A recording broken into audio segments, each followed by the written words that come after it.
établir ton trône éternel. Pardonne-nous,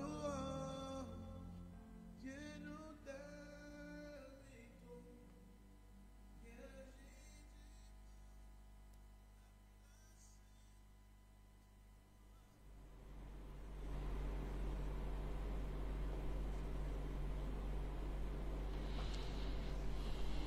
Au nom du Père, et du Fils, et du Saint-Esprit. Amen. Père Tout-Puissant, Créateur gardien de la vie des hommes, de toi nous tenons l'être, la vie et le mouvement. En ce moment, nous invoquons ta Seigneurie, ta puissance sur chacun de nous, sur les internautes, sur ceux qui nous suivent de près ou de loin, sur ceux qui sont en communion de prière avec nous, sur ceux qui sont recommandés à nos prières, et que ta bienveillance nous accompagne tout au long de ce temps de carême, et que ta paix nous environne. Nous avons prié au nom de Jésus-Christ. Amen. Au nom du Père, et du Fils, et du Saint-Esprit. Amen. Nous saluons nos auditeurs et auditrices. Nous saluons tous ceux qui nous suivent de près ou de loin sur les réseaux sociaux. Et le temps qui nous est offert est un temps où l'homme doit retrouver son être intérieur. Le temps de carême est un temps favorable pour chacun de nous, pour moi, pour toi, pour nous tous. Et pour retrouver notre être intérieur, il y a de quoi apprendre le chemin de la parole. Et aujourd'hui, comme programmé, nous allons essayer de toucher une réalité qui gangrène nos vies, une réalité qui chamboule plus loin. Nous allons parler de la sorcellerie. Alors c'est un thème vaste, un thème qui couvre plusieurs domaines, plusieurs chapitres. Alors, nous allons essayer, n'est-ce pas, de voir ensemble si la sorcellerie est une réalité ou un mythe. Voilà, nous aurons à débattre, nous aurons à exposer, n'est-ce pas, ce thème sur ces deux volets. Alors, nous demandons à l'Esprit Saint, n'est-ce pas, de vous donner sa paix, sa joie, sa grâce, et que l'Esprit ouvre nos oreilles spirituelles pour recevoir la parole même de Dieu. Alors, sorcellerie, mythe ou réalité? Dans ce thème, nous allons voir ensemble. La première partie va comporter, n'est-ce pas, l'aspect phénoménologique de la réalité. Et dans cet aspect, nous aurons à voir les pouvoirs qui sont attribués aux sorciers. Nous allons parler également de la vision qu'un sorcier peut avoir, sans oublier la transmission de la possession, comment se transmet la sorcellerie, et les rites qui sont obligatoires dans la sorcellerie. Nous allons parler également des formes de la sorcellerie, et sans oublier les armes dont dispose le sorcier. Nous allons parler également, n'est-ce pas, des manœuvres et de la connaissance approfondie de la personne qui possède, n'est-ce pas, la sorcellerie. Nous allons aborder la seconde phase qui va toucher le chrétien face au problème de la sorcellerie. Nous sommes dans une société africaine et étant donné que nous sommes des chrétiens aussi, nous sommes confrontés à cette réalité. Alors, les alliances contractées, nous allons parler des réalités qui sont liées au pacte de la sorcellerie, sans oublier les questions qui vont toucher le fondement spirituel de la spiritualité qui doit nous conduire vers cette réalité qu'est notre Dieu. Nous allons parler également aussi des attaques vis-à-vis des nations. Voilà, les sorciers attaquent les nations. Nous allons aborder dans cette rubrique les signes visibles, les symptômes. Celui qui est atteint de la sorcellerie, celle qui est atteinte de la sorcellerie, les symptômes, les signes qui doivent montrer que telle personne, n'est-ce pas, est à cible de la sorcellerie. Nous allons parler également, si le temps nous permet, l'Église catholique et le ministère de l'exorcisme. Voilà, et nous allons survoler ensemble vers la troisième partie, voilà, qui va nous proposer comment est-ce qu'on peut vivre avec un sorcier dans ce quartier, là où je suis, là où j'ai loué ma maison, là où j'habite. Voilà, comment est-ce qu'il faut gérer le quotidien avec le sorcier. Voilà, grosso modo, les points sur lesquels nous aurons à évoluer. Alors, bien-aimés, et tout de suite, je m'en vais donner quelques réalités que j'ai vécues en tant que pasteur, en tant que prêtre dans ma vie de prêtre. Voilà, il m'a été donné de constater certaines réalités. J'ai reçu, il n'y a pas longtemps, une dame qui avait des difficultés. Alors, je veux parler des témoignages, voilà, que j'ai touché, que j'ai constaté avec certaines chrétiennes. Voilà, c'était chrétienne d'ailleurs aussi. Eh bien, la dame en question avait des problèmes un peu partout. Et elle a été voir son médecin. Des tentatives d'analyse n'est-ce pas, ont été faites. Et elle traîne toujours sa maladie. Et par après, je l'ai reçue à l'entretien et je l'ai conseillé de faire certaines prières, voilà, en l'occurrence sur le chemin de croix. Et elle avait une part active. Elle a pris une part active dans ce chemin de croix. Et je me souviens, au cours de ce chemin de croix, une parole du connaisseur a été donnée. Voilà. Que voilà une dame qui a des difficultés, des ennuis graves de santé et qui au fait a été envoûtée. Elle a consommé des aliments qui ont été empoisonnés spirituellement et par après la dame a été possédée. Mais aujourd'hui le Christ, n'est-ce pas, assure sa délivrance, sa restauration. Alors la parole de connaissance, n'est-ce pas, disait que au fait l'esprit de serpent va habiter la dame une fois qu'elle avait consommé la nourriture qui était envoûtée, bien sûr. Alors la dame en question s'est sentie interpellée et ça n'a pas été facile ce jour-là.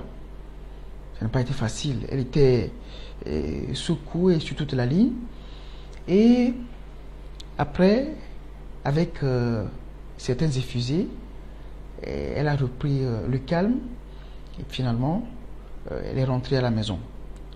Alors, arrivée à la maison, elle m'a dit qu'elle sentait vraiment des tourbillons, n'est-ce pas, dans son ventre. Elle n'en pouvait pas et elle a été, n'est-ce pas, faire les toilettes et dans le WC, elle a constaté certaines réalités. Elle m'a dit qu'elle a eu vraiment du mal à faire ses besoins. Et qu'est-ce qu'elle va constater? Lorsque la dame en question avait des difficultés à faire ses besoins, subitement, elle avait constaté que quelque chose était sorti d'elle d'une façon bizarre. Et qu'est-ce que la dame avait constaté? La dame en question avait constaté qu'elle avait... elle a chié. Elle a chié. Qu'est-ce qu'elle a laissé? Elle a chié quoi? Du serpent. Mon frère, ma soeur, la dame en question dit actuellement, nous disons Hosanna Maranatha à Dieu, elle est libérée aujourd'hui. C'est pour nous dire qu'en réalité, il y a une réalité au-delà de toute réalité. Voilà. Et Dieu est là, il nous accompagne. Peut-être toi qui es à l'autre bout du monde, tu as des soucis, tu as des réalités que tu n'arrives pas à maîtriser. Oui, ou que tu ne comprends pas clairement. Alors laisse-moi te dire, il y a de l'espoir pour toi. Alors, mon frère, voilà un exemple que j'ai connu, que j'ai touché dans ma vie de prêtre. Il y a d'autres encore. Je me souviens encore de ce témoignage aussi, où une dame qui avait des problèmes, n'est-ce pas, elle avait été initiée très tôt par son père, sans qu'elle ne le sache. Donc la dame en question faisait son petit commerce. Elle vendait des beignets, voilà, dans un petit village comme ça. Elle vendait des beignets, mais qui lui rapportaient assez d'argent. Voilà, elle faisait un chiffre d'affaires élevé. Et cette dame en question ne savait pas qu'elle ne devait pas, en principe, mettre pied à l'église. Il s'est fait que elle était tombée grosse. Et par après, elle a voulu, n'est-ce pas, baptiser son enfant. Le jour où la dame en question a mis pied, n'est-ce pas, dans l'église, elle va commencer par faire des transes. Des transes pas possibles. Telle enseigne qu'on ne pouvait même pas la maîtriser. Mais avec la prière, elle est revenue à elle-même. Mais depuis ce jour où la dame en question a fait baptiser, n'est-ce pas, a fait baptiser son enfant, eh bien, c'est la descente aux enfers. Elle a commencé par connaître dans sa vie, n'est-ce pas, des réalités impossibles. Son commerce ne marche plus. Ce qui voudrait dire qu'en fait, elle était habitée par l'esprit qui lui apportait le matériel, mais en contrepartie, elle est soutirée spirituellement. Elle est vidée de tout ce qui est spirituel. Voilà. Mon frère, ma soeur, les réalités sont légion. Alors, nous allons toucher maintenant la définition, n'est-ce pas, de la sorcellerie. Qu'est-ce que la sorcellerie? Eh bien, la sorcellerie vient du mot sort. Voilà. C'est-à-dire lancer un sort qui est lancé à quelqu'un. Un sort lancé par un envoûteur. Voilà. En général, le sorcier est celui qui passe pour avoir fait un pacte avec le diable. Eh bien, la sorcellerie, on dira, désigne alors une pratique occulte de certaines personnes mal intentionnées cherchant à détruire la vie et le bonheur des autres. Voilà, c'est ce que nous pouvons dire, en gros, en général, sur cette définition, n'est-ce pas, de la sorcellerie. Retenir que le sorcier, c'est celui qui cherche, voilà, une personne mal intentionnée, qui cherche à détruire, qui cherche à nuire le bonheur, n'est-ce pas, des autres. Voilà, d'une façon brossée, la définition de la sorcellerie. Alors, une fois que nous avons essayé de définir un peu la sorcellerie, nous allons voir ensemble son origine. Voilà. Donc, lorsque nous scrutons un peu les Saintes Écritures, nous voyons qu'il y a deux mondes, bien sûr. Il y a le monde visible, le monde invisible. Les Saintes Écritures nous parlent de bons anges et de mauvais anges également. Et nous voyons, n'est-ce pas, au centre, leur point commun, enfin, il y a l'homme, l'être humain. Et bien sûr. Et en fouillant un peu dans la Bible, nous constatons, eh bien, depuis la Genèse à l'Apocalypse, il y a toujours une influence du monde visible sur le monde spirituel. Cette réalité existe.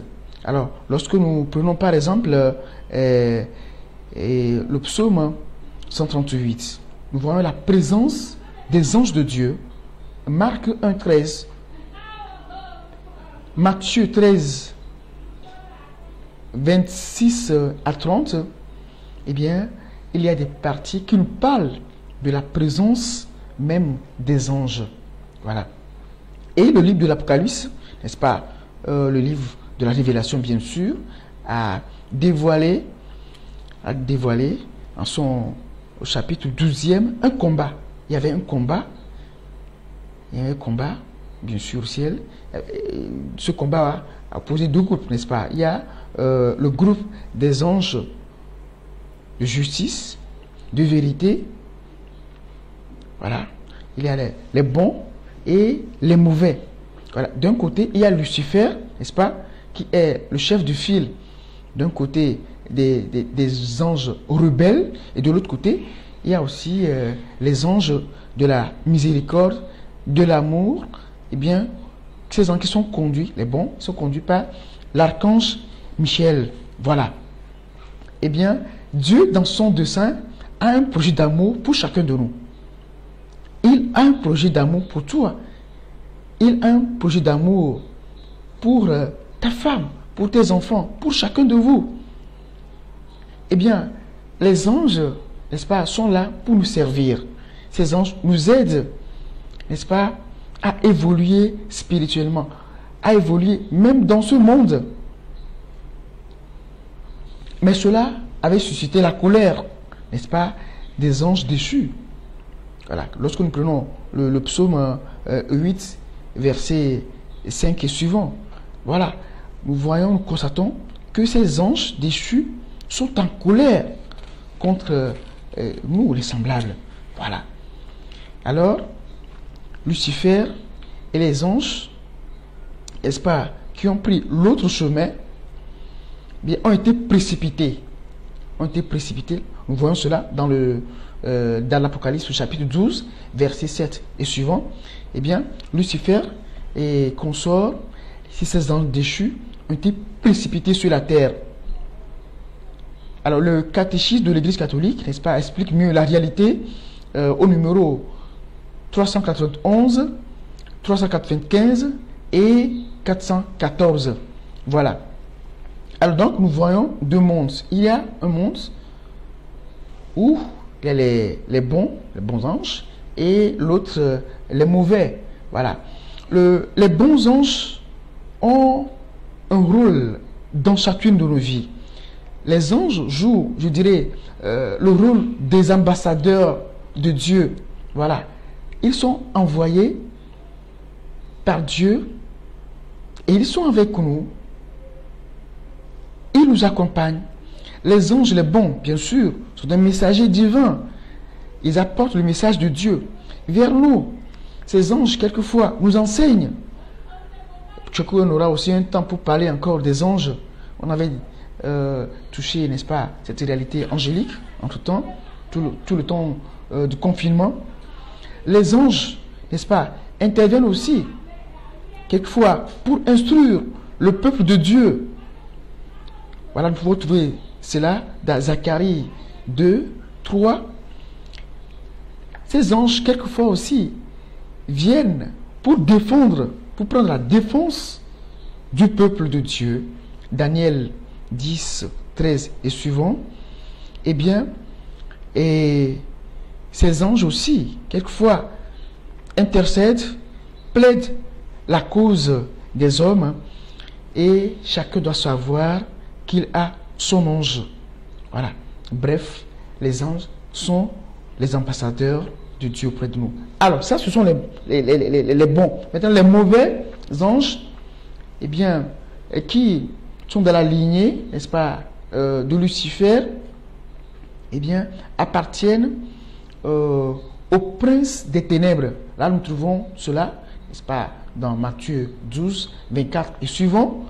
Et la figure de proue, c'est le père du mensonge, ou quelquefois nommé Belzéboul. Voilà, 1 Jean 5, 19 et suivant. Eh bien, dans les Écritures, nous voyons que ce monde des ténèbres est gouverné par un prince.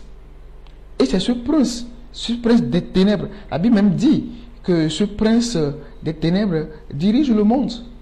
Voilà. Matthieu 4, 8 et suivant.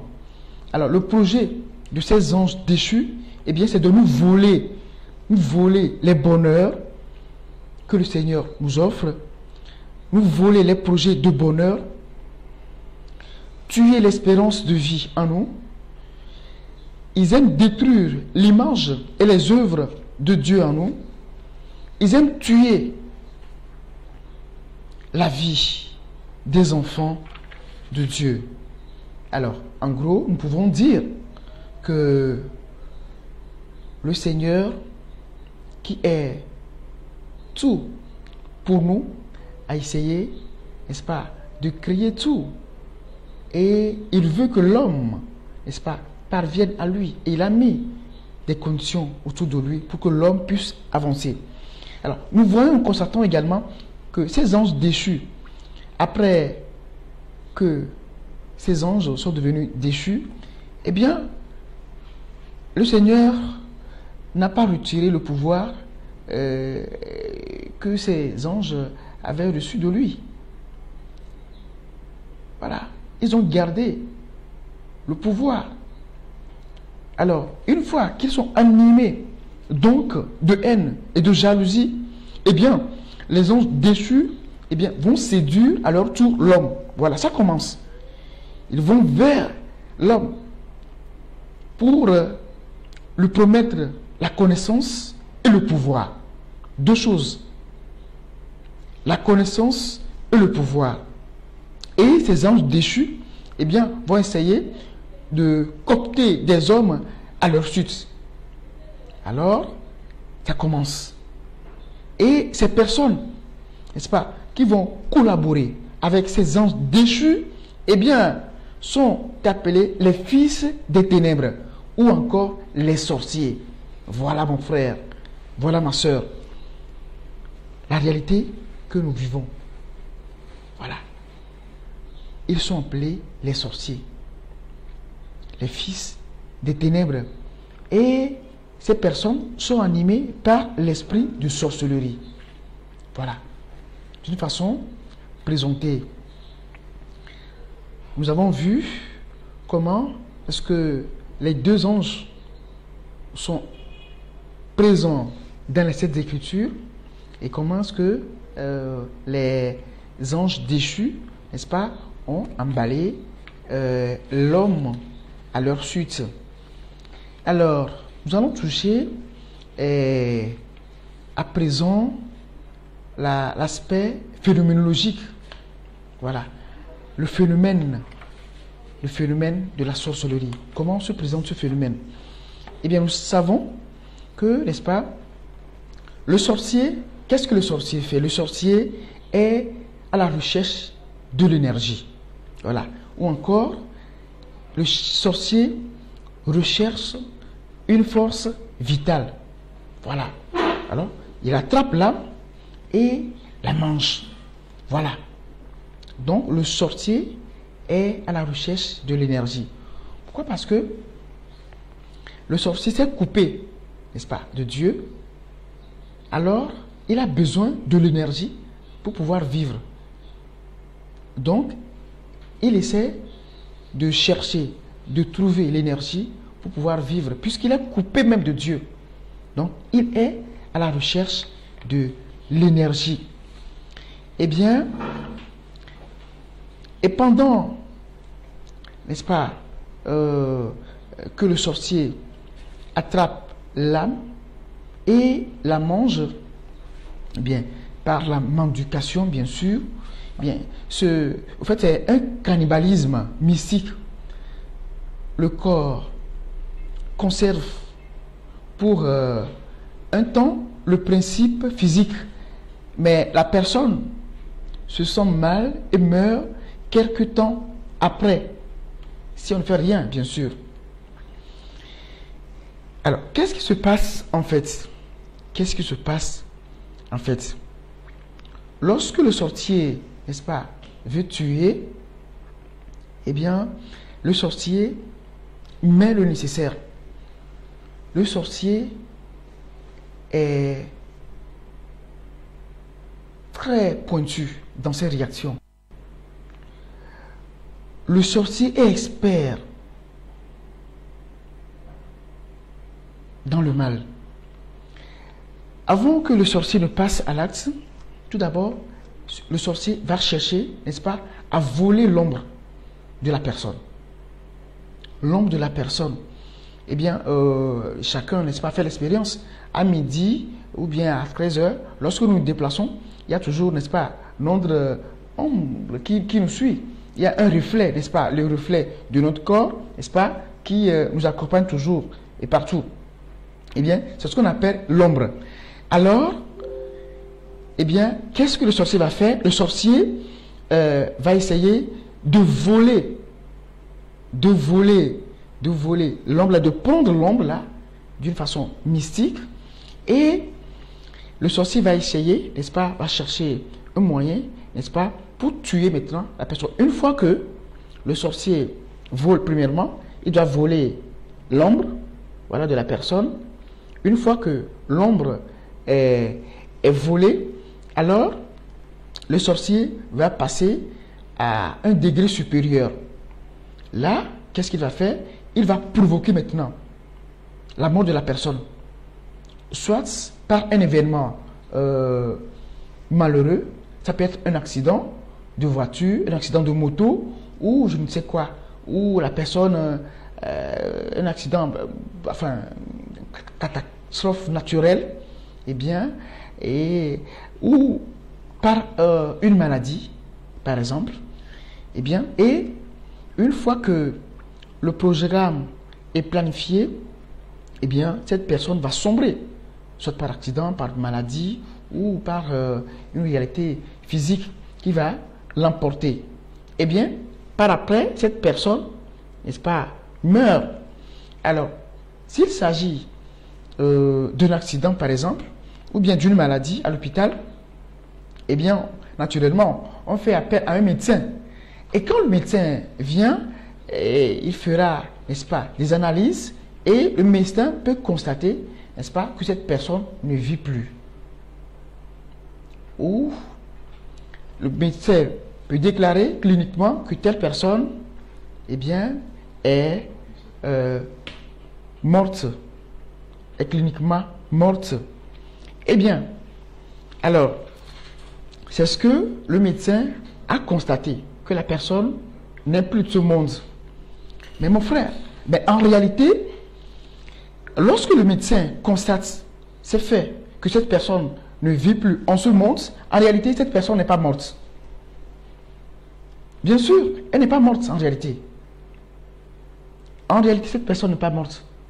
Si elle était la cible des sorciers, eh bien, les sorciers ne font rien sans rien. Ils ont toujours un plan, un programme. Alors, qu'est-ce qu'ils vont faire?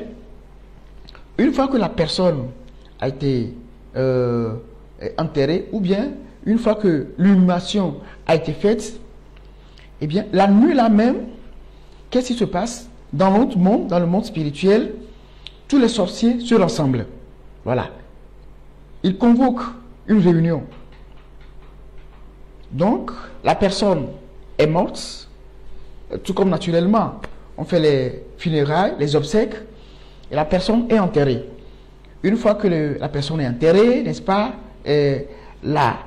la nuit, tous les sorciers qui sont, n'est-ce pas, impliqués dans ce complot, eh bien, sont convoqués. Ils reçoivent une invitation, n'est-ce pas, l'invitation ou au cimetière. Ils vont se rassembler au cimetière, c'est-à-dire là où la personne a été enterrée.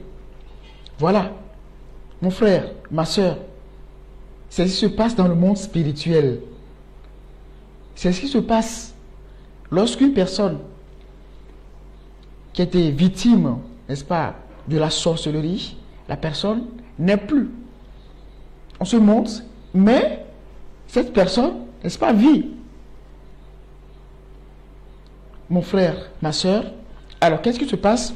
Une fois que les sorciers sont réunis, n'est-ce pas, pour la convocation, alors ils se rassemblent autour, n'est-ce pas, de la tombe. De la tombe, et ils vont commencer maintenant leur rituel. Et nécessairement, celui qui a fait le sacrifice doit être présent. C'est-à-dire celui qui... Ils travaillent en synergie. Alors, mais il y a toujours l'intéressé, bien celui qui a commandité même le complot. Voilà. Alors, ils vont se rassembler, n'est-ce pas, la nuit là, autour de la tombe, et celui qui, n'est-ce pas, a conduit le complot, a orchestré le complot, eh bien, il lui revient de prendre ce qu'on appelle le fouet du sorcier. Voilà, c'est un fouet, ou encore certains l'appellent le fouet d'appel. Voilà, du sorcier. Donc, celui qui a commandité, bien celui qui est à l'origine du coup, celui qui a orchestré le sacrifice, eh bien, c'est lui qui prend le fouet d'appel. Et qu'est-ce qu'il va faire? Il va frapper 3 fois la tombe. Voilà, 3 fois la tombe. Et une fois que la tombe est frappée 3 fois, la personne supposée morte, n'est-ce pas, va, n'est-ce pas, faire volte-face. Oui, la personne va sortir de la tombe. Jusque-là, vous avez vu, les sorciers ont entouré déjà la tombe. Mon frère, ma soeur, ce qui se passe dans l'autre monde, accroche-toi à Jésus. Jésus est l'unique voie. C'est Jésus seul qui protège.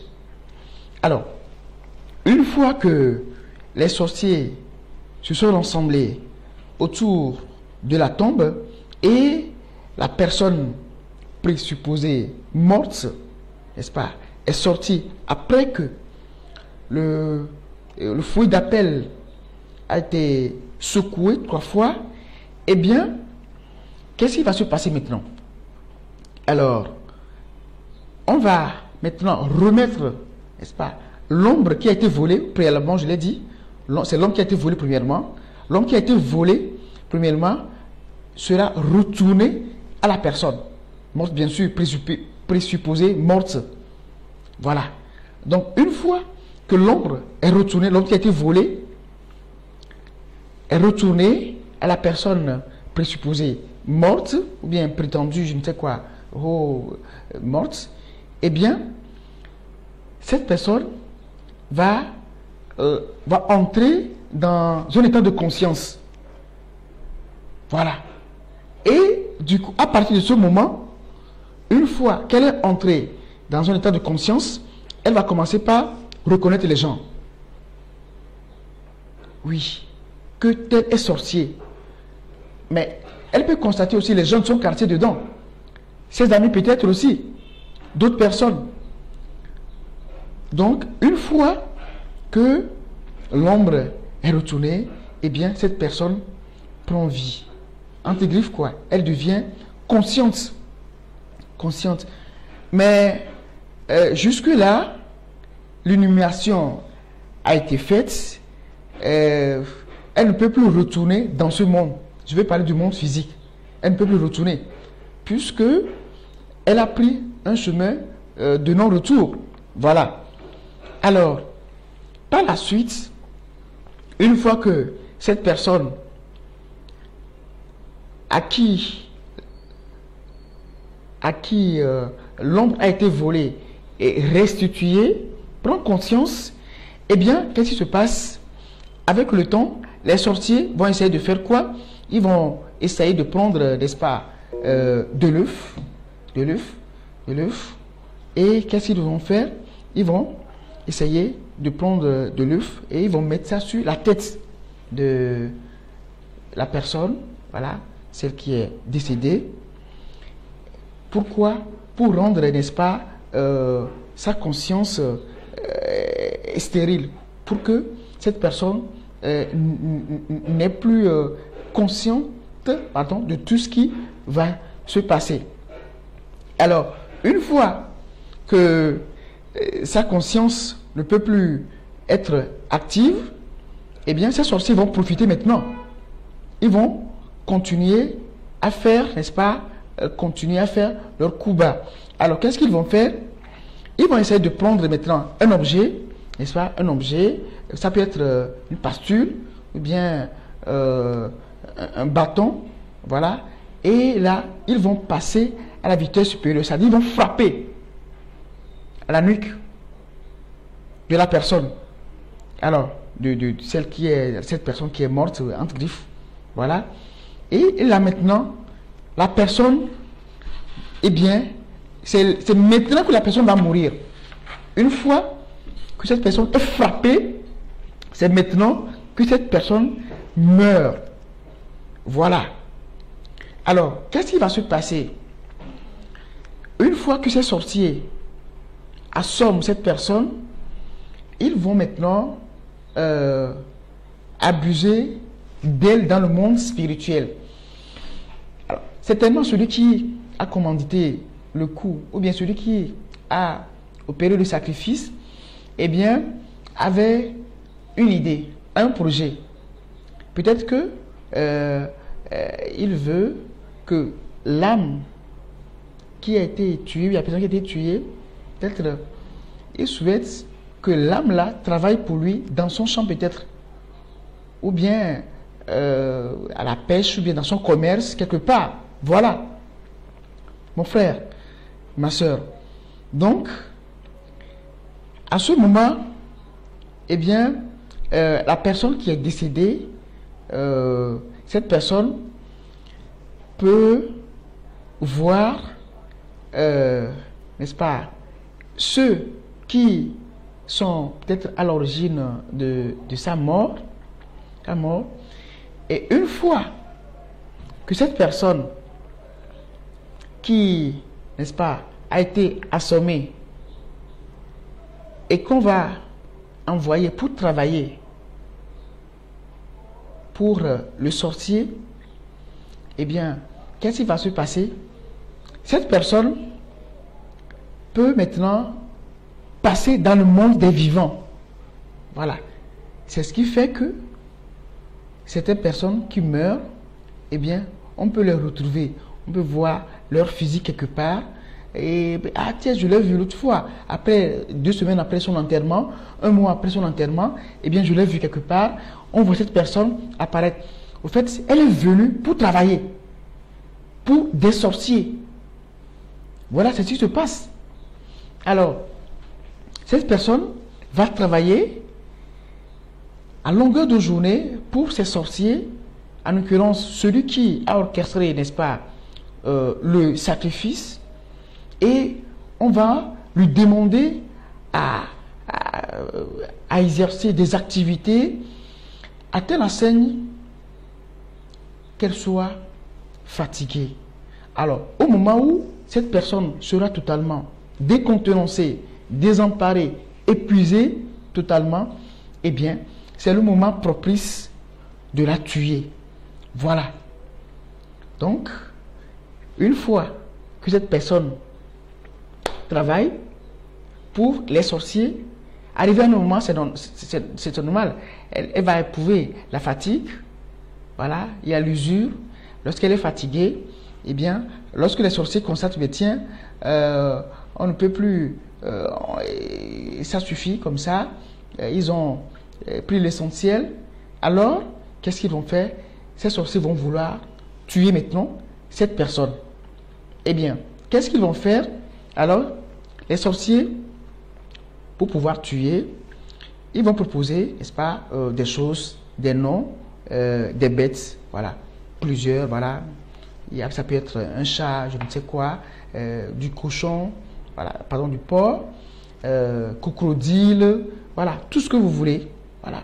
Alors, une fois que la proposition est faite, alors qu'est-ce qu'ils vont faire? Ils vont choisir. Ils vont choisir. Alors, si on choisit par exemple un chat, alors, eh bien, le cadavre, n'est-ce pas, qui est là, doit prendre la forme d'un chat. Tout dépend du choix de l'animal. Voilà, c'est ce qui se passe. Donc, ils vont essayer de transformer cette personne en cet animal. Voilà. Et une fois que, n'est-ce pas, il y a ce changement, cette métamorphose, voilà, nous verrons ça plus loin.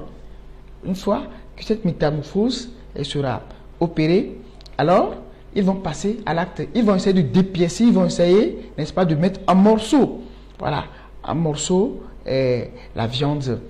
Alors, une fois que la viande est en morceaux, alors, dans les cimetières, souvent, il y a ce qu'on appelle, il y a des vieilles sorcières, voilà, qui ont vieilli, voilà, je dirais vieilli dans la sorcellerie, voilà. Elles ont un rôle déterminant, n'est-ce pas, à jouer dans ce passage. Et dans cette partie, il revient, n'est-ce pas, à ces vieilles sorcières ou bien à ces personnes âgées dans la sorcellerie, eh bien, il leur revient, n'est-ce pas, de se charger, n'est-ce pas, des morceaux de viande. Alors, qu'est-ce qu'elles vont faire?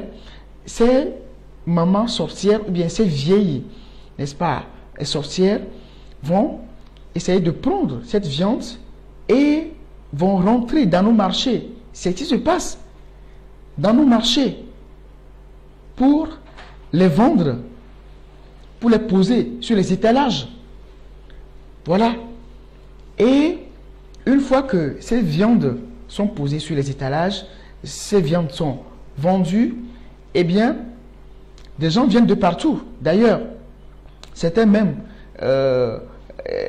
ils vont sans le vouloir, ou une fois que les viandes sont exposées, eh bien, il y a une force irrésistible qui entoure le lieu. Ce qui fait que tu peux aller sans le vouloir. Voilà. C'est ça qui fait que certains, n'est-ce pas, sont possédés. Une fois que vous allez acheter cette viande au marché, eh bien,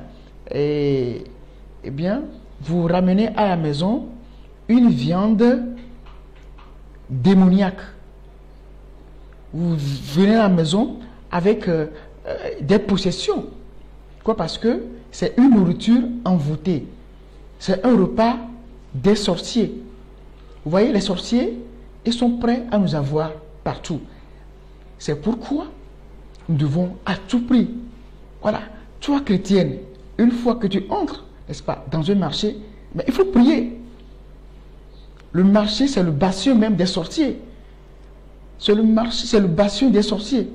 Alors, quand tu ramènes cette viande à la maison, eh bien, c'est fini. Il n'y a rien à faire. On est possédé par l'esprit de la sorcellerie parce que tu as consommé cette viande. C'est ça qui orchestre, c'est ça qui va engendrer plus tard, si certains, ce qu'on appelle des maladies qu'on ne peut pas guérir, qu'on ne peut plus guérir, quelquefois. C'est ça. Ce sont ces réalités, n'est-ce pas, qui peuvent gangréner la vie. Et certains chrétiens même, ou étaient chrétiens, une fois que cette viande est consommée, eh bien, ces personnes vont régresser dans leur foi. Ces personnes ne vont plus essayer de vivre leur foi comme cela se doit. Voilà mon frère, voilà ma soeur. Eh bien, ce qui se passe dans l'autre monde. Eh bien, et quelquefois aussi, à côté de la viande, eh bien, ces sorciers sont capables aussi, n'est-ce pas, de transformer, n'est-ce pas, en nul le sang humain. Voilà, le sang humain, eh bien, que les sorciers vont, n'est-ce pas, exposer au marché. C'est-à-dire, ce sang humain sera transformé en, ça peut être en veille de palme, ça peut être je ne sais quoi, beaucoup de choses. Eh bien, on amène au marché, des gens se ruent là-dessus, eh bien, et ça engendre beaucoup de choses après. Alors, mon frère, ma soeur, voilà ce qui se passe dans le monde lorsque les sorciers, n'est-ce pas, veulent tuer, lorsqu'ils projettent un projet, un plan d'attaque. Voilà comment cela se déroule dans le monde des sorciers. Eh bien, mon frère, ma soeur, le sorcier, c'est celui qui est doté aussi, n'est-ce pas, des pouvoirs. Il est doté d'un pouvoir. Le sorcier agit, n'est-ce pas, sur le monde physique. Le sorcier a une double vision. Voilà. Et lorsque le sorcier veut opérer, naturellement, vous pouvez voir, n'est-ce pas, ces deux yeux. Vous voyez, naturellement, ces deux yeux. Et voilà. Mais dans l'autre monde, il porte encore deux autres. Alors, les yeux qu'il a en ce monde, eh bien, ces yeux, n'est-ce pas, lui permettent, n'est-ce pas, naturellement, de voir les choses. Mais dans l'autre monde, c'est-à-dire les yeux spirituels lui donnent l'opportunité d'avoir une vision nocturne. Voilà. Ce qui fait que le sorcier a double vision. Que ce soit, n'est-ce pas, dans la nuit, que ce soit le jour, le sorcier voit.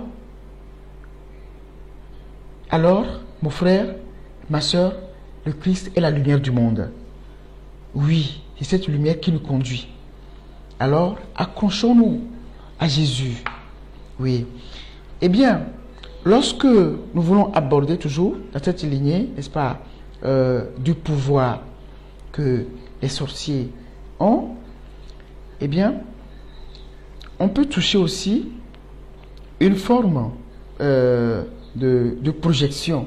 Voilà, le sorcier fait des projections.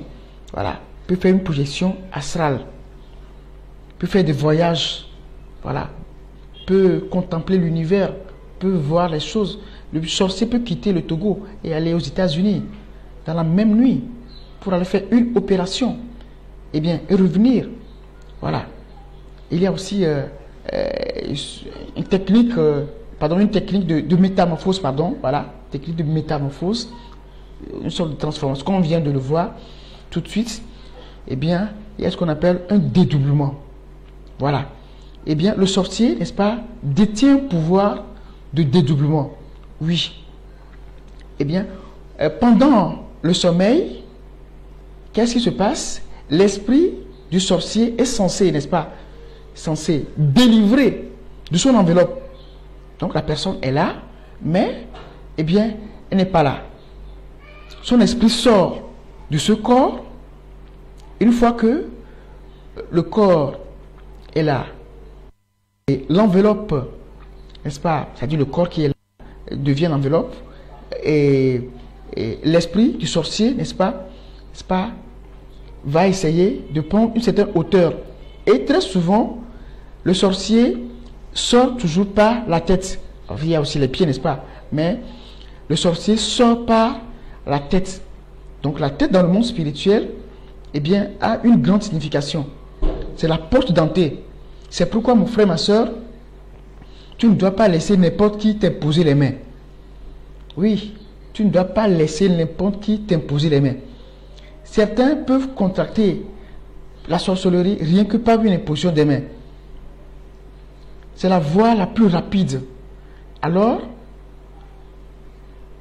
n'importe qui ne doit pas t'imposer les mains. Au risque d'être exposé à des possessions. Eh bien, le sorcier, n'est-ce pas, peut intégrer son esprit dans un autre corps.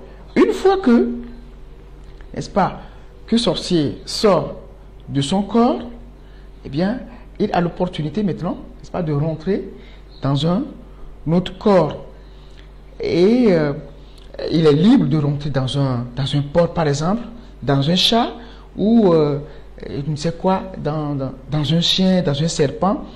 Eh bien, donc, cette façon, n'est-ce pas, de passer à l'acte, eh bien, est appelée la métamorphose, une transformation. Cette personne que tu vois auprès de toi, dans son lit, eh bien, mine de rien, eh bien, qui sort de son corps, qui rentre dans un autre corps pour maintenant contrôler le nouveau corps qui l'accueille. Donc, moi, je dirais même, les hiboux, les chats, ces animaux deviennent, en fait, je dirais, des taxis, s'il faut le dire. Voilà, des taxis. Voilà. Que ces animaux, que ces sorciers vont utiliser maintenant pour, n'est-ce pas, des opérations éventuelles. Pourquoi? Parce que les animaux ont des facultés. Lorsque le sorcier, n'est-ce pas, rentre dans un chat, par exemple, nous avons que le chat a une vision nocturne. Le chat voit bien dans la nuit, quel que soit, n'est-ce pas, quelle que soit la tenue de la nuit, eh bien, le chat tient. Alors, qu'est-ce que le sorcier va faire? Le chat va prêter, n'est-ce pas, cette vision nocturne, n'est-ce pas, voilà, où le sorcier va se servir de cette vision, de cette disposition naturelle que le chat a, n'est-ce pas, pour pouvoir opérer. Voilà, pour pouvoir poser des actes ignobles. Alors, mon frère, mais lorsque le corps est intégré, c'est-à-dire lorsque l'animal voit son corps habité par l'esprit, n'est-ce pas, du sorcier, eh bien, quand tue l'animal, l'animal, le sorcier, en principe, n'est-ce pas, doit mourir. Au fait, il y a un changement aussi au niveau des sorciers. Il y a un changement. Je vais parler peut-être d'une adaptation. Voilà, une adaptation. Vous savez, l'homme s'adapte à son milieu. Bien sûr. Voilà. L'homme s'adapte toujours à son milieu. Voilà, je ne vous apprends rien de cette réalité. Voilà. Mais il y a un changement. Le père Pamphile, n'est-ce pas, a fait la remarque, n'est-ce pas, dans son livre, n'est-ce pas, l'exorcisme face au nouveau défi de la sorcellerie, n'est-ce pas? Eh bien, avant, lorsqu'on tuait l'animal qui est habité par l'esprit de la sorcellerie, eh bien là, le sorcier, n'est-ce pas, mourait. Mais il y a un changement. De nos jours, quand, n'est-ce pas, on tue l'animal, eh bien, le sorcier tombe malade, le temps de se reconstituer. Voilà, de reconstituer. Alors, il y a plusieurs manières aussi. Il y a quelques manières aussi, n'est-ce pas, pour les éteindre aussi. Voilà, c'est ça, mon frère, ma soeur. Alors, tu dois prendre conscience de ce que tu es.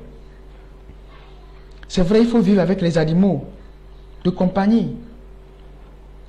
Lorsque tu as ton petit chiot, lorsque tu as ton animal de compagnie, lorsque tu l'as avec toi, mais tout d'abord, tu l'as acheté où? Dans quelle maison? Qui te l'a vendu?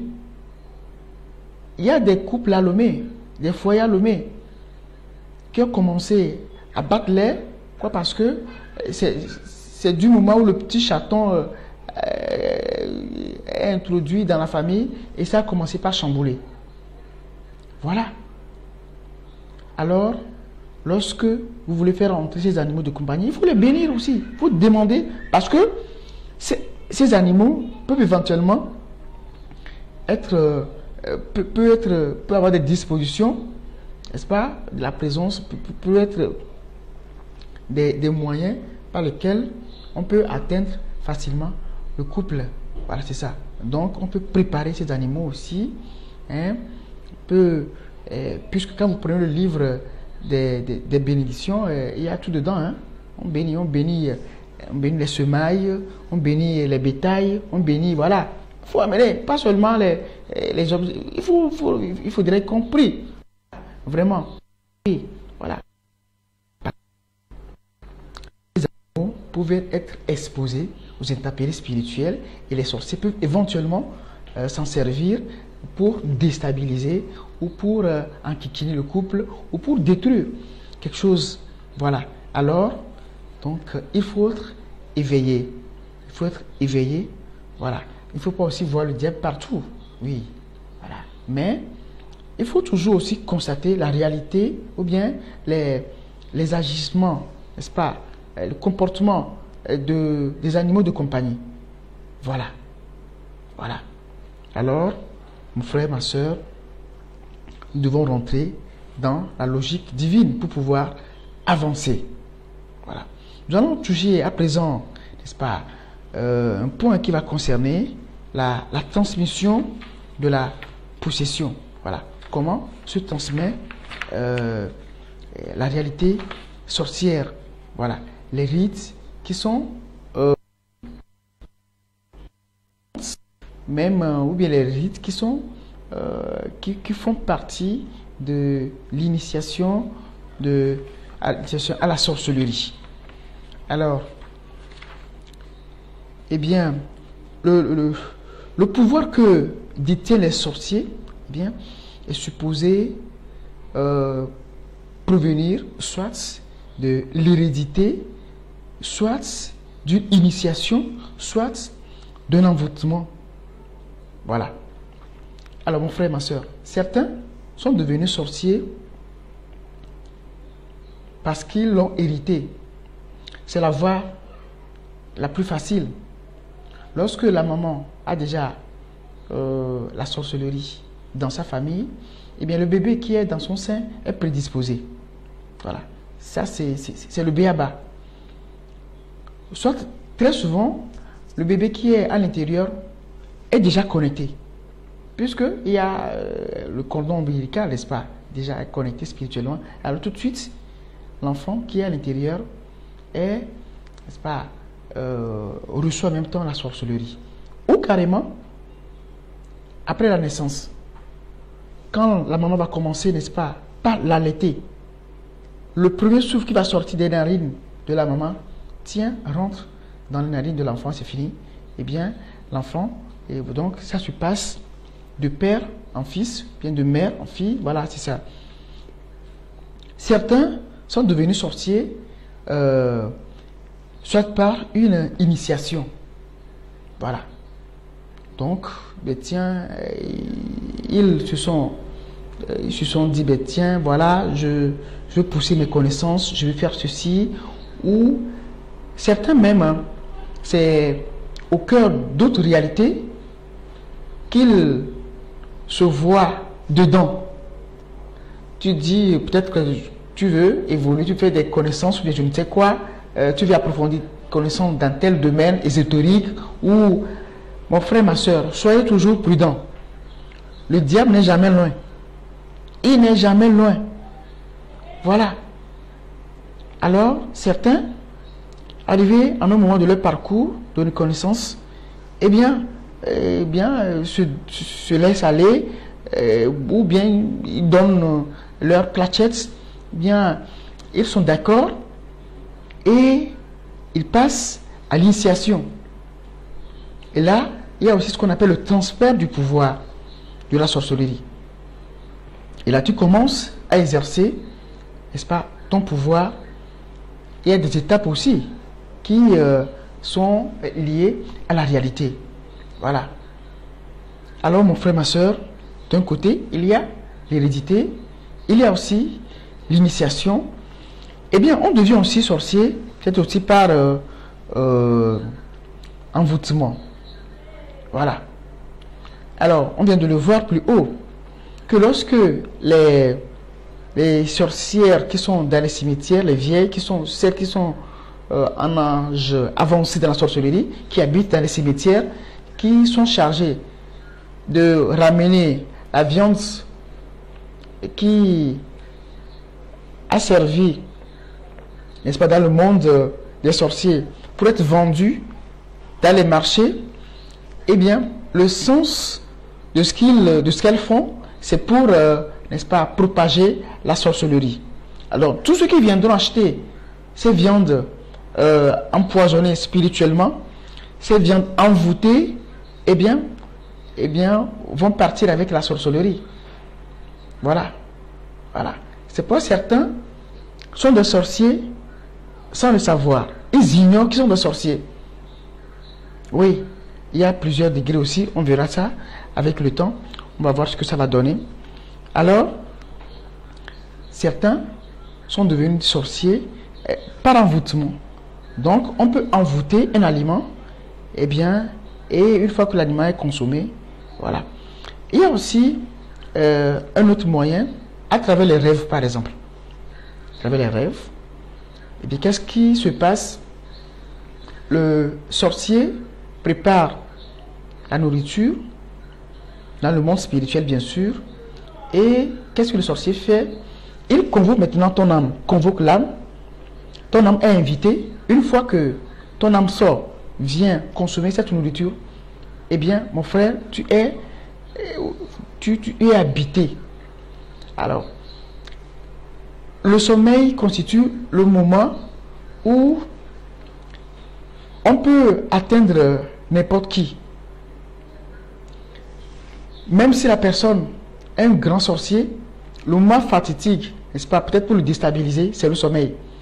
Une fois qu'on réussit à convoquer ton âme à venir manger, quand tu manges dans le monde spirituel, eh bien, il y a une descente vers. C'est pourquoi nous devons tout faire pour ne pas manger.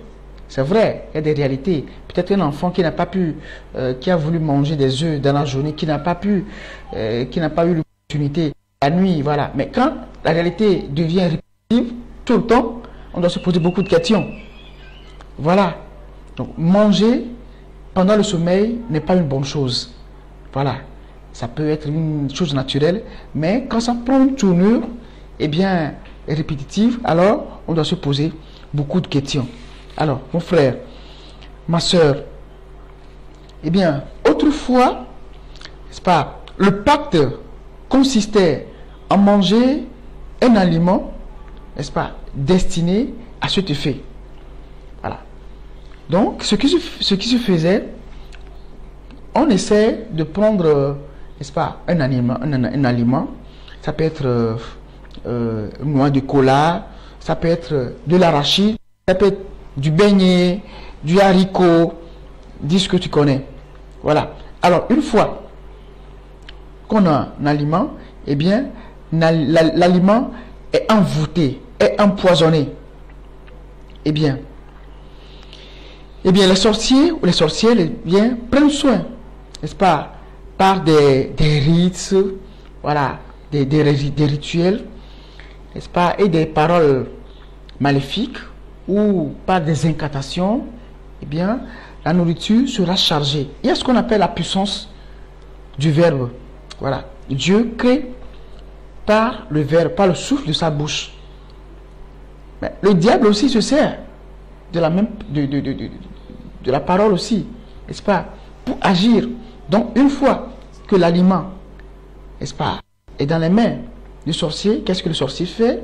Il prononce des incantations là-dessus. Voilà. Et une fois que ces incantations sont, n'est-ce pas, prononcées, eh bien, tu as à ta main l'aliment physiquement, mais ce n'est plus l'aliment. L'aliment est devenu un objet possédé. Voilà. Et ce qui symbolise, n'est-ce pas, le pouvoir, n'est-ce pas, du sorcier, voilà, c'est la calebasse. Ça varie des régions aussi, quelquefois. Maintenant, je disais tantôt qu'il y a une certaine adaptation. Voilà. Ce qui symbolise vraiment le pouvoir du sorcier, c'est la calebasse. Et la calebasse est tenue au moment du pacte. Voilà. Celui qui est sur la liste d'initiation, voilà, a le calebasse dans ses mains pour être initié. Eh bien, dès qu'on entre en possession de la calebasse sorcière, eh bien, la calebasse est là, mais on doit, n'est-ce pas, prononcer des paroles incantatoires là-dessus, des paroles négatives, des paroles des sorciers là-dessus. Eh bien, en entrant en possession de la calebasse, eh bien, on est tenu, n'est-ce pas, de désigner un être cher à sacrifier ou à offrir en victime. Alors, le jour où la cérémonie sera faite, eh bien, celui qui détient la calebasse doit passer à l'acte. Voilà, nous verrons ça plus tard. Tu dois offrir quelqu'un en victime, un être cher. C'est pourquoi, dans certains réseaux, lorsque tu commences par avancer, il y a des questionnaires que tu vas remplir. Telle personne qui t'inspire confiance plus, qui tu aimes plus, voilà. Ils vont poser des questions, tu vas penser que c'est des questions qui n'ont pas de sens. Non. Tu vas en rendre compte un jour. Tu dois offrir ta personne. Tu dois offrir la personne chère. Voilà. Et ça peut être ta femme aussi. Oui. Il y a certains qui vont jusqu'à donner leur maman. Oui. Parce que tu dois donner une personne ou un membre de ta famille. Voilà. Qui est dans le cercle ou ailleurs. Alors, mais de nos jours, il n'est plus nécessaire que la victime soit un membre de la famille. À l'époque, c'est ce que tu faisais, tu dois coûte chercher un membre. Voilà. Mais de nos jours, il y a un changement. Il y a un changement. Il y a un changement. Et c'est pourquoi je dis souvent, c'est pas d'être prudent. Parce que lorsque les sorciers, après s'être initiés, ou sont tenus à offrir, n'est-ce pas, un être cher, ce jour, le sorcier, n'est-ce pas, devient, il développe en lui une certaine rage. Surtout lorsque le moment arrive, il n'a pas encore sa victime sous la main. On lui met la pression derrière. C'est pourquoi il y a des moments, lorsque tu veux sortir, confie, n'est-ce pas, ta sortie, tes va-et-vient au Seigneur. Parce que tout peut arriver. Prie avant de sortir. Prie avant de quitter ta maison. Parce que, arrivé à un moment, il peut frapper partout. Voilà. Eh bien, je le disais tantôt, de nos jours, la réalité change. On n'est pas tenu, le sorcier n'est pas tenu, n'est-ce pas, à donner nécessairement un membre de sa famille. Donc, on leur donne la marche, on donne l'opportunité, n'est-ce pas, bon, d'offrir quelqu'un. Voilà. L'essentiel que cette personne, voilà. Et si les sorciers ont adopté cette stratégie, eh bien, c'est que l'un des signes permettant de soupçonner une personne d'être sorcière est la mort mystérieuse et souvent tragique, n'est-ce pas, de ses propres enfants. Voilà. Donc, la réalité est là. Avec cette nouvelle stratégie, eh bien, les sorciers vont envoyer facilement, n'est-ce pas, les gens. Puisque, avant, lorsque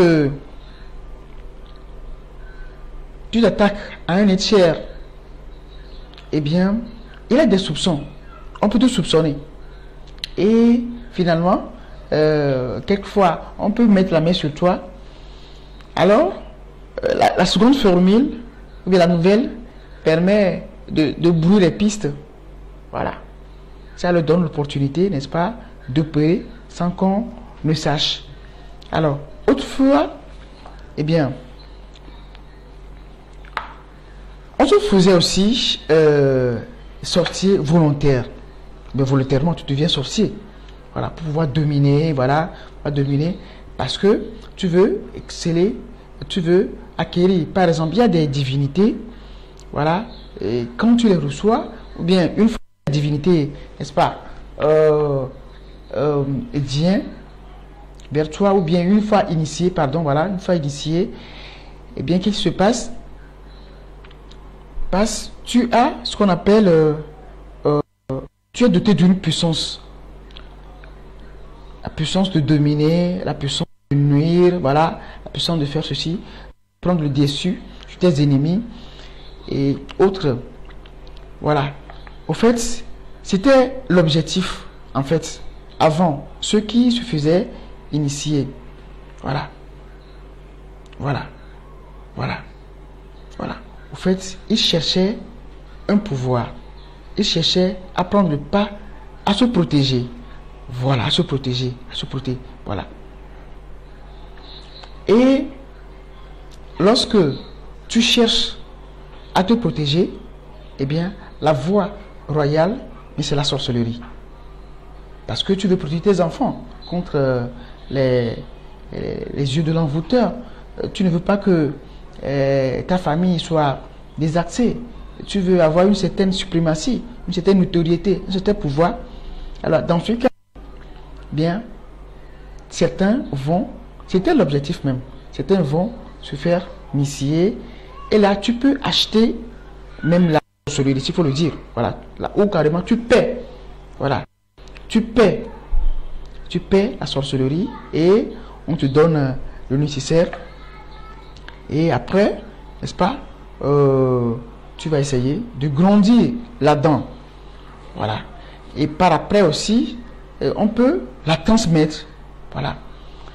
Eh bien, à cela s'ajoute aussi la malchance, la négligence,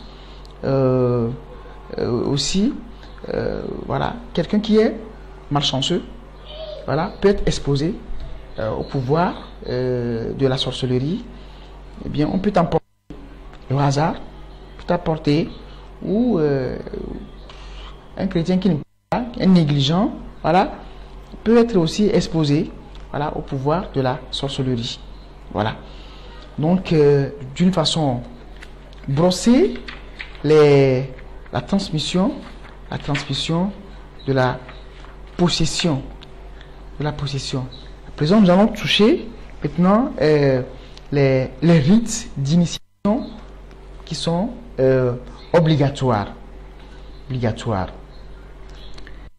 Alors, je crois que nous allons essayer de toucher cette partie prochainement, voilà, et qui va parler des rites d'initiation obligatoires. Voilà, qui vont nous montrer les étapes à franchir. Là, on va passer du néophytat jusqu'à arriver à la réception, n'est-ce pas, de la calebasse sorcière. Voilà. Donc, prochainement, j'en essayer, n'est-ce pas, d'enclencher cette partie pour voir clair dans ces rites d'initiation. Alors, mon frère, ma soeur, toi qui es à l'autre bout du monde, toi qui nous suis en ce moment, voilà la réalité. Peut-être dans ta vie au foyer, dans ta vie personnelle, dans ta vie relationnelle, dans ta vie familiale, tu es exposé aux intempéries. Voilà. La réalité est là. Nous savons ce qui se passe. Alors mon frère, ma soeur, peut-être tu te retrouves dans ce qui a été dit ce soir d'une manière ou d'une autre, ou un membre de ta famille, ou toi tu traînes une maladie il y a longtemps. Eh bien mon frère, ma soeur, il n'est pas encore tard pour toi. Le temps de carême qui nous est proposé est un temps où nous devons nous rapprocher davantage du Seigneur. Mon frère, ta protection réside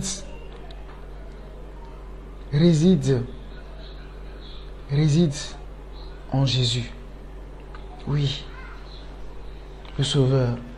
Alors, n'hésite pas à t'approcher. Va vers lui et tu seras protégé. Mais tu dois être un chrétien, une chrétienne prudente.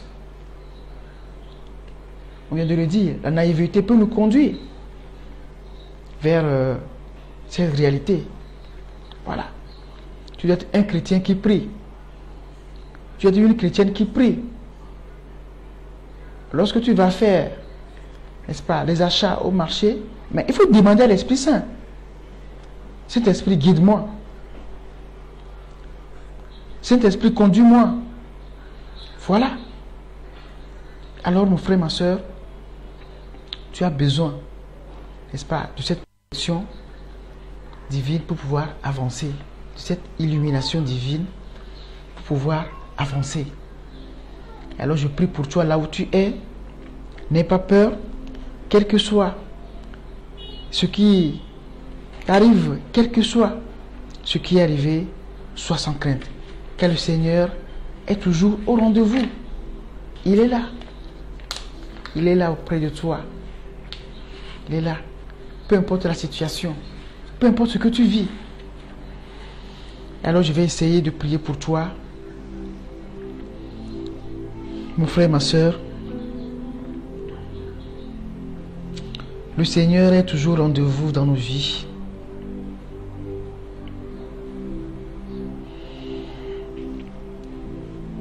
Dispose ton cœur à ce moment.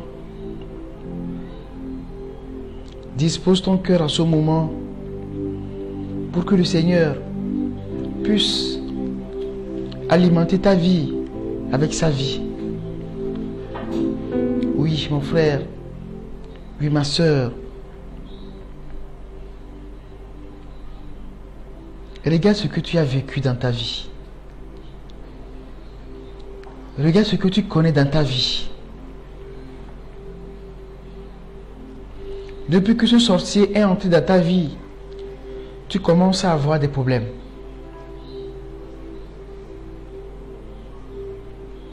Depuis que ce sorcier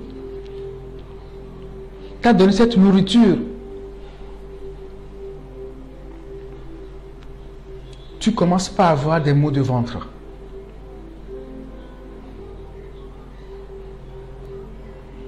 Depuis que tu as fait ce rêve, où tu as consommé quelque chose, tu as consommé de la bouillie, toi tu as pris de la viande rouge d'ailleurs. Une personne s'est tenue devant toi, t'a proposé quelque chose à manger. Tu n'as pas résisté, tu n'as pas pu, tu as mangé. Et tu commences à avoir des indigestions. Et tu vois que ta capacité de donner des rendements au service baisse. Mon frère, ma soeur, le Seigneur veut te toucher en ce moment. Il veut toucher ta vie en ce moment. Peu importe les rêves, peu importe les sorciers qui voient le grand jour dans ton quartier, là où tu es. Toi, tu es à l'étranger, tu es en France en ce moment. Toi qui es aux États-Unis, toi qui es au Japon, à Nagasaki, tu as pensé que lorsque tu voyagerais, lorsque tu t'es coupé un peu de la famille, eh bien les réalités vont diminuer. Mais tu es là-bas, mais tu es encore visité. Ils veulent déstabiliser ta vie affective. Tes sorciers, des complots qui ont été orchestrés dans ton village. En ce moment même, je monte ma voix vers le Seigneur, des Seigneurs, pour proclamer ta libération en ce moment, ta délivrance en ce moment. Oui, ma soeur, oui, tu as été victime. Les nuits même, tu vois des personnes, quelquefois tu les connais même, qui viennent chambouler tes nuits tranquilles. Oui, quelquefois même l'ennemi prend le visage d'une autre personne pour te visiter. Ça fait partie des techniques de la sorcellerie. En ce moment même, j'invoque le visage de Jésus sur toi. J'invoque la sainte face sur toi. Que Jésus t'accompagne avec sa sainte main en ce moment. Ma soeur, toi tu as été empoisonné. Tu as été empoisonné. Oui, ce qui fait que tu n'arrives même plus à tenir debout des fois. Tu as des maux de ventre terribles. Tu as fait des analyses parce que les sorciers ont essayé d'introduire des potions, n'est-ce pas, dans ton estomac. Ils ont introduit des choses dans le gros intestin et tu as des problèmes de digestion. Mon frère, en ce moment, j'invoque le sang de Jésus sur ton appareil digestif en ce moment pour purifier, pour que les ulcères que tu traînes tombent. Reçois en ce moment l'esprit de vie. Mon frère, ma soeur, tu peux poser ta main. Tu peux poser ta main. Toi qui ressens des douleurs, toi qui ressens des douleurs terribles, terribles même dans ton ventre, eh bien, les analyses ne révèlent plus rien. Parce que les sorciers opèrent dans l'ombre, dans ton ventre. Ce soir, je déclare la fin même de cette maladie. Car Jésus est en train de toucher, n'est-ce pas, ton appareil digestif en ce moment. Oui, mon frère, ma soeur. Oui, toi les sorciers t'ont voilé. Ce qui fait que tu n'es plus visible. Ta lumière, tu ne brilles plus. Mon frère, ma soeur, tu dois être à un niveau élevé. Mais il y a des esprits, n'est-ce pas, les PCA. Il y a des esprits qui cherchent toujours à te déstabiliser. Mon frère, ma soeur, le temps est arrivé où tu dois prendre de la hauteur avec l'Esprit Saint. Quelle que soit la couleur de la sorcellerie, quel que soit l'ennemi que tu as derrière, quels que soient les sorciers de ton village, les sorciers de ta ville, les sorciers de ton quartier, mon frère, ma soeur, l'heure a sonné pour que ton étoile brille. C'est ta lumière qui les dérange. Oui, ils ne veulent plus te voir. Ils n'arrivent même pas à te supporter, ma soeur, mon frère. Oui, le Seigneur, qui est la lumière du monde, te visite maintenant. Pour que tout ce que les sorciers ont envoyé comme missile pour embrouiller ta vie, eh bien, je suis en train maintenant, Jésus est en train d'opérer maintenant le voile noir des sorciers qui t'a embrigadé. Mon frère, ma soeur, reçois maintenant ton avancement par la puissance même de Jésus. Tu ne seras plus victime de la sorcellerie. Oui, Tu es appelé à avancer, mon frère, ma soeur. Tu es appelé à prendre le pas sur la sorcellerie. Oui. Pourquoi? Parce que le Seigneur est avec toi. Celui qui a remporté la victoire est avec toi en ce moment. Tu dois récupérer ta force spirituelle. Mon frère, ma soeur, peu importe ce que tu as hier, peu importe ce que les sorciers t'ont volé, mon frère, ma soeur, toi tu as été dévalisé. Tout le temps des choses se perdent.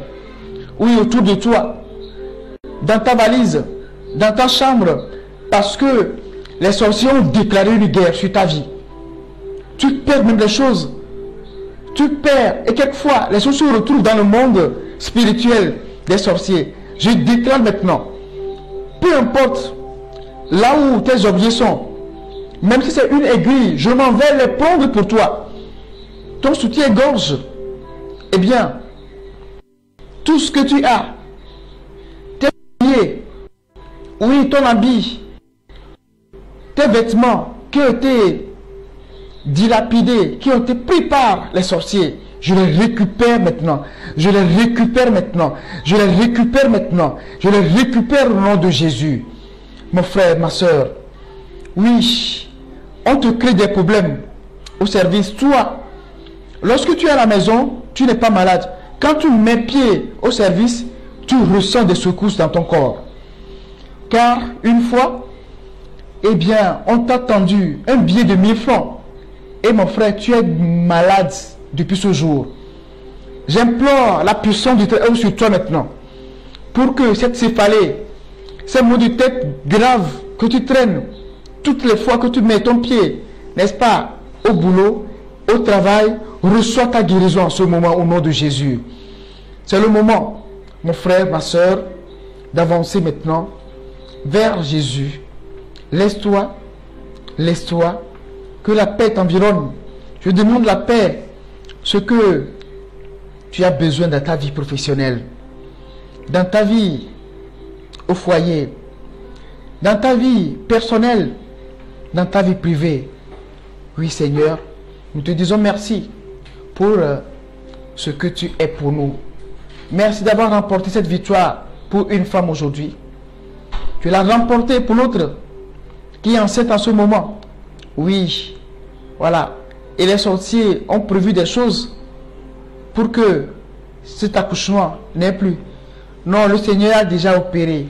Tu vas donner cet enfant en toute tranquillité. Il n'y aura pas de problème. Ta délivrance sera un témoignage. Mon frère, ma soeur, tu vas dire à l'autre que mon témoignage sera encore plus grand. Oui, mon frère, ma soeur, tes dossiers sont bloqués. Non, je débloque cette situation au nom de Jésus. C'est pour toi, mon frère, ma soeur. Toi, tu n'arrives pas à trouver ton âme sœur. Oui, en ce moment même, les sorciers, n'est-ce pas, s'écroulent en ce moment. Reçois ton âme sœur. Oui, mon frère, ma soeur, le temps est arrivé que tu dois décoller. Tes projets qui sont toujours en veilleuse, eh bien, je proclame que tes projets doivent avancer. Que tes projets avancent. Que tes projets avancent. Reçois la joie, reçois la paix, reçois l'amour, reçois, Seigneur, notre être. Nous avons prié au nom de Jésus-Christ.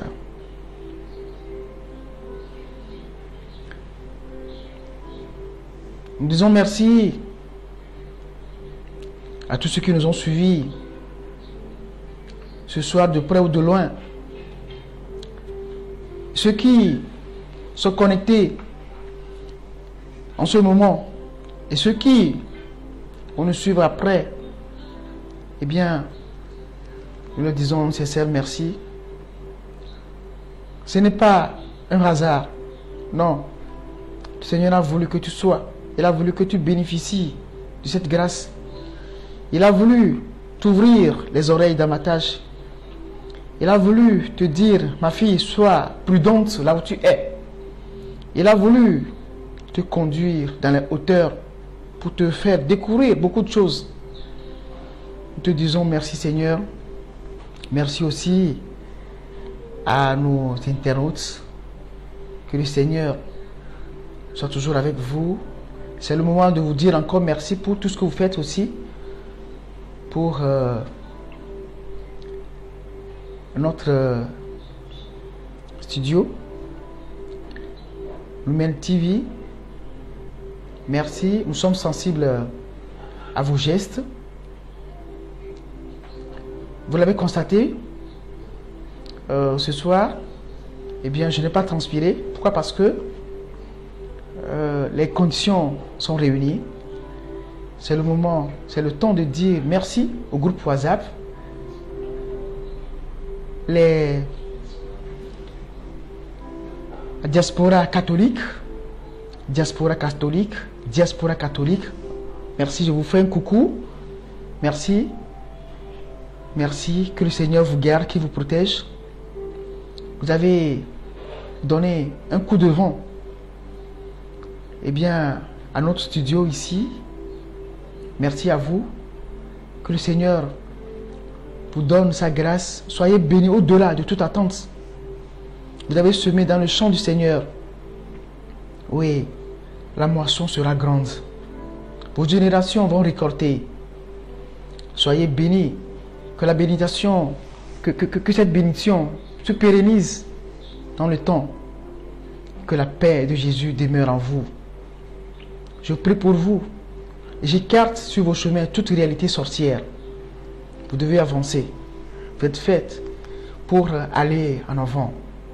Merci aussi aux autres groupes aussi, voilà, qui manifestent aussi leur générosité d'une manière ou d'une autre à chacun de vous, à chacune.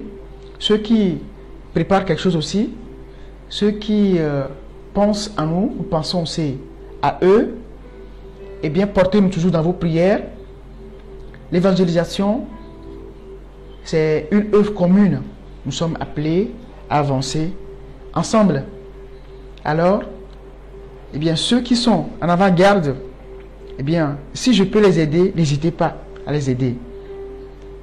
Que la paix de Jésus demeure sur vous et que la puissance du Très-Haut vous protège et que Jésus soit toujours au cœur de votre vie. Shalom. Shalom, shalom. Hosanna. À très bientôt.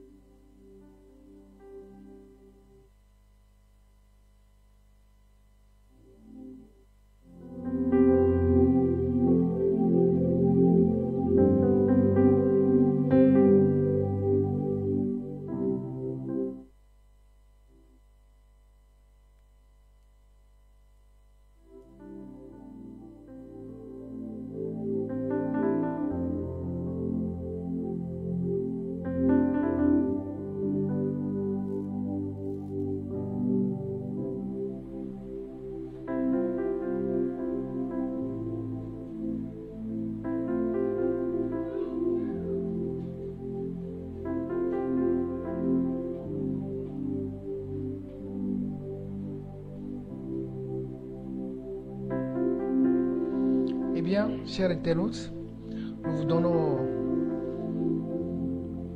rendez-vous très prochainement, mercredi prochain, à même heure, à même fréquence. Que le Seigneur soit toujours en avant-garde. Eh bien, n'hésite pas à partager. N'hésite pas à partager. N'hésite pas à partager. Et que le Seigneur te bénisse, qu'il soit toujours au cœur de ta vie. Rendez-vous prochain, mercredi prochain, à la même heure, à la même fréquence. Que Dieu vous bénisse. Shalom.